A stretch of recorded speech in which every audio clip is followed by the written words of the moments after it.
Hello guys, welcome back to my another blog. और आज का ब्लॉग है वृंदावन का। अभी बज रहे हैं सुबह के 6:30 बजे। मैं और पापा निकल चुके हैं वृंदावन बांके बिहारी जी के दर्शन करने। चलो मैं अपने साथ साथ आपको भी बांके बिहारी जी के दर्शन कराती हूँ।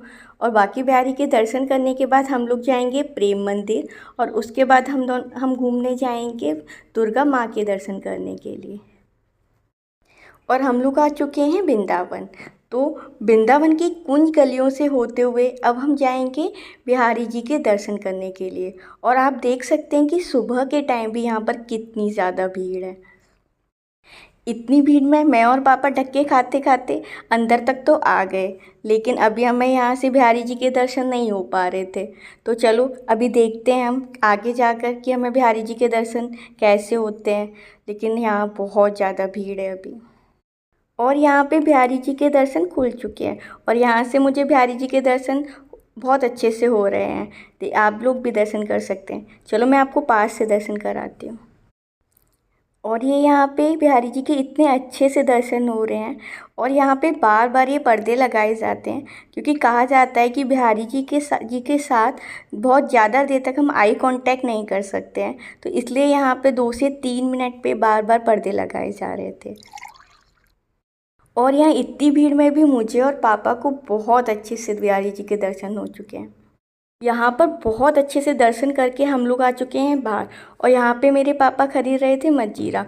उन्होंने कहा मंदिर आए और यहाँ से कुछ खरीदे ना, ऐसा तो हो ही नहीं सकता। तो यहाँ पे उन्होंने अपने लिए पसंद किया एक मजीरा। वो पापा बोलने लगे घर पे कीर्तन करने के काम आएगा, तो वो यहाँ पे अपने लिए मजीरा देख रहे हैं। चलो हम चलते हैं अब आगे। बिहारी जी के दर्शन करने के बाद हम लोग निकल चुके हैं प्रेम मंदिर की तरफ। वैसे तो प्रेम मंदिर शाम को देखने में बहुत ज़्यादा अट्रैक्टिव लगता है, लेकिन हम लोग सुबह सुबह जा रहे हैं। और ये हम लोग आ चुके हैं प्रेम मंदिर। प्रेम मंदिर का मॉर्निंग में खुलने का जो टाइमिंग है वो 8:20 है, और हम लोग यहाँ पे आ चुके थे 8:10 पर। तो हमें यहाँ पे मंदिर ओपन होने का वेट करना पड़ा 10 मिनट। जैसे ही यहाँ पे हमारा मंदिर ओपन हुआ हम लोग अंदर आ गए। और यहाँ पे आप देख सकते हैं कि कितनी सुंदर घास से यहाँ पे डिजाइन बनी हुई है। और ये प्रेम मंदिर दिखने में कितना सुंदर लग रहा है। वैसे तो यहाँ पे शाम के टाइम पे लाइटिंग होती है, तो वो दिखने में और भी ज़्यादा अट्रैक्टिव लगता है। लेकिन हम यहाँ पे सुबह सुबह आए हैं, तो सुबह सुबह भी यह बहुत सुंदर लग रहा है। प्रेम मंदिर में भी सुबह सुबह हम लोगों को बहुत ज़्यादा भीड़ मिली। सुबह सुबह जिस टाइम हम गए उस टाइम पे यहाँ मंदिर में आरती हो रही थी। और जब आप मंदिर जाओ वहाँ सुबह सुबह आपको आरती देखने को मिल जाए, तो पूरा दिन आपका इतना अच्छा जाता है और बहुत पॉजिटिव पॉजिटिव फील आता है। और ये आप देख सकते हैं यहाँ पे श्री कृष्ण भगवान की पूरे जीवन की यहाँ पे दृश्य दिखाया गया है। इतनी अच्छी यहाँ पे सुंदर आकृतियाँ हैं। सच में इतना अच्छा लग रहा था ना ये सब देख के, यहाँ से जाने का मन ही नहीं कर रहा था। और ये यहाँ पे जब गोवर्धन पर्वत वाला जो सीन था कि इंद्रदेव ने नाराज़ होकर इतनी ज़्यादा बारिश की थी, और भगवान श्री कृष्ण ने अपनी कन्नी उंगली पर गोवर्धन पर्वत को उठा लिया था और सबको बारिश से बचाया था। और ये यहाँ पे उनके जो सखियाँ हैं उनके साथ वाला दृश्य था। तो ये बहुत अच्छा लग रहा था। पूरे प्रेम मंदिर को इतने सुंदर पत्थरों से बनाया गया है कि यहाँ पे सच में देखकर यहाँ पे बहुत अच्छा लगा। प्रेम मंदिर में दर्शन करने के बाद हम लोग निकल चुके हैं माँ वैष्णो देवी के दर्शन करने। वृंदावन में वैष्णो माता का एक बहुत ही सुंदर मंदिर है। तो चलो इस मंदिर के भी दर्शन करते हैं, और मैं आपको अपने साथ साथ इस मंदिर के भी दर्शन कराती हूँ। इस मंदिर में भी बहुत ज़्यादा भीड़ थी। और यहाँ पे माता रानी की जो मूर्ति है वो बहुत ऊंची थी। माता रानी के साथ साथ यहाँ पे हनुमान जी की भी मूर्ति बनी हुई थी। दूर से देखने में तो ये बहुत छोटी लग रही थी, बट जैसे जैसे इस मूर्ति के हम पास जा रहे थे तो ये मूर्ति इतनी बड़ी थी, इतनी सुंदर थी कि सच में ये बहुत प्यारी लग रही थी। तो हम चलते हैं, और मैं अपने साथ साथ मैं आपको भी माता रानी के दर्शन कराती हूँ। चलो।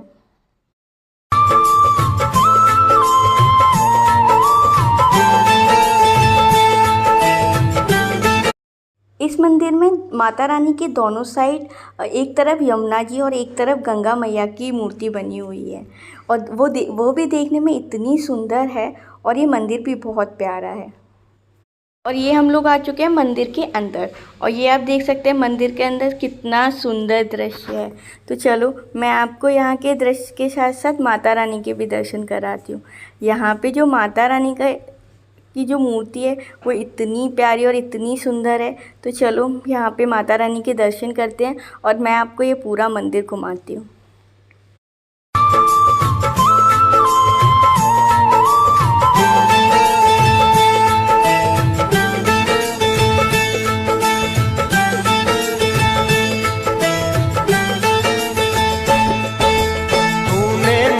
बुलाया शेरा वालिए, मैं आया शेरा वालिए।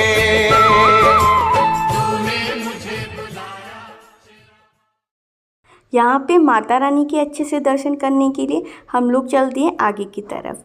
यहाँ आगे की तरफ बहुत सारी सीढ़ी चढ़ने के बाद है माता रानी की गुफा। तो चलो गुफा में चलते हैं और वहाँ पे भी माता रानी के अनेकों रूपों के दर्शन करते हैं। उस गुफा के अंदर माता रानी के 9 रूपों की प्रतिमा है। तो चलो उन प्रतिमा के साथ साथ हम भी दर्शन करते हैं और मैं आपको भी दर्शन कराती हूँ। ये जो आगे का रास्ता है वो गुफा की तरफ जाता है। तो चलो मैं भी चलती हूँ गुफा की तरफ और आप लोगों को भी अब गुफा की तरफ लेके चलती हूँ। और वहाँ पे हम लोग गुफा में जाकर माता रानी के अनेकों रूपों के दर्शन करते हैं।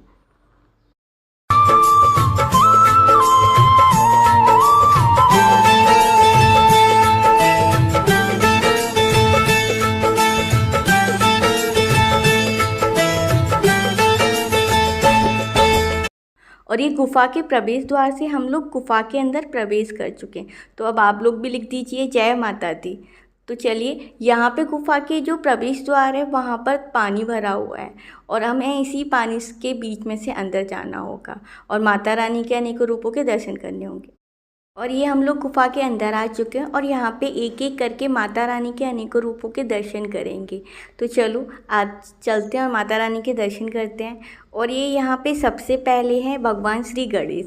कहते हैं ना हर शुभ काम में सबसे पहले भगवान श्री गणेश को पूजा जाता है। तो बस सबसे पहले भगवान श्री गणेश के दर्शन करते हैं और उसके बाद यहाँ पे माता रानी के अनेकों रूपों के दर्शन करेंगे। तो चलो इसके बाद हम चलते हैं माता रानी के दर्शन करने।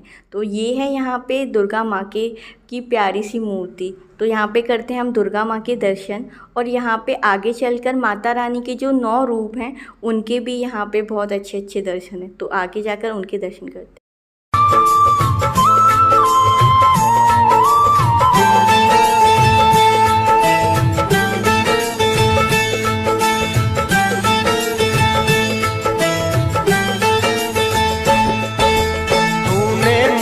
बुलाया शेरा वालिए, मैं आया शेरा वालिए।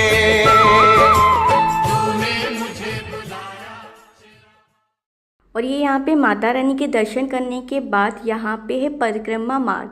तो यहाँ से परिक्रमा मार्ग से हम माता रानी की परिक्रमा करते हैं और परिक्रमा करने के बाद हम फिर से गुफा में जाएंगे, माता रानी के और भी रूपों के दर्शन करेंगे। और ये यहाँ पे हनुमान जी की चरण पादुकाएँ हैं। तो इसके दर्शन करने के बाद अब हम लगाएंगे परिक्रमा और परिक्रमा लगाने के बाद हम फिर से गुफा में जाएंगे और माता रानी के अदर रूपों के भी दर्शन करेंगे। और ये परिक्रमा करने के बाद हम फिर से गुफा में आ गए हैं और यहाँ पे गुफा में आने के बाद हमें फिर से माता रानी के 9 रूपों के दर्शन करने को मिलेंगे। तो यहाँ पे चलो करते हैं माता रानी के बाकी के रूपों के दर्शन।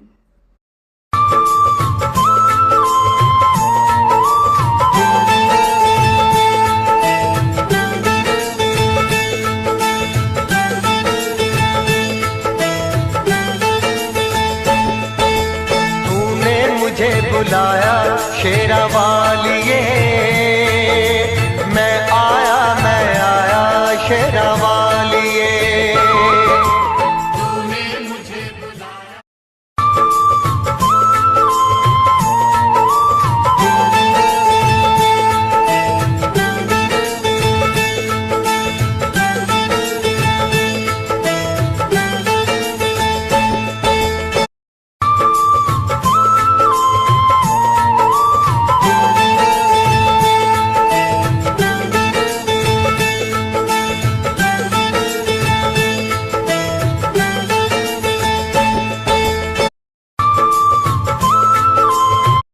गुफा में माता रानी के सारे रूपों के दर्शन करने के बाद हम लोग आ चुके हैं मंदिर के बाहर, और यहाँ पे ये मंदिर ख़त्म होता है और हम चलते हैं आगे की ओर। और अब हम लोग निकल चुके हैं आगे की तरफ। अब आगे हम किस मंदिर के दर्शन करेंगे ये जानने के लिए आपको ये ब्लॉग लास्ट तक देखना पड़ेगा। तो चलो चलते हैं और मैं आपको बाकी के मंदिरों के भी दर्शन कराती हूँ।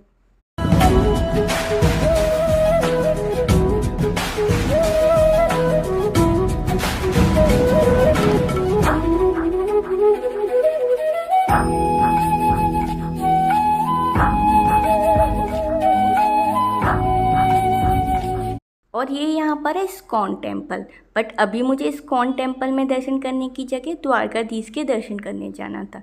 तो चलो मैं आपको द्वारकाधीश के दर्शन कराती हूँ। और ये हम लोग आ चुके हैं द्वारकाधीश मंदिर। तो यहाँ पे भी आप देख सकते हैं कि कितनी ज़्यादा भीड़ है, और अभी यहाँ पे जो मंदिर के दर्शन हैं वो बंद हैं। और यहाँ पे दर्शन के लिए मेरे भैया भाभी और मम्मी भी आ चुके हैं। तो चलो अब हम परिवार के साथ मिलके यहाँ पे द्वारकाधीश के दर्शन करेंगे। तो अभी जो मंदिर का गेट है वो बंद है, जैसे ये खुलेगा हम दर्शन करेंगे।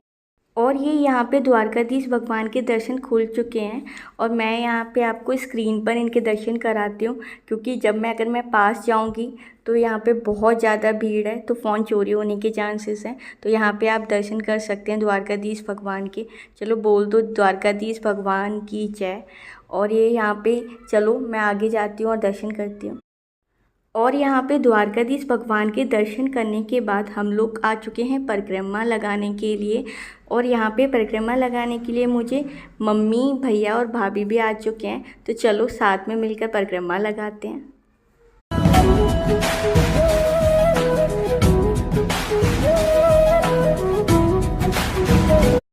द्वारकाधीश भगवान के दर्शन करने के बाद हम लोग आ चुके हैं घाट पर।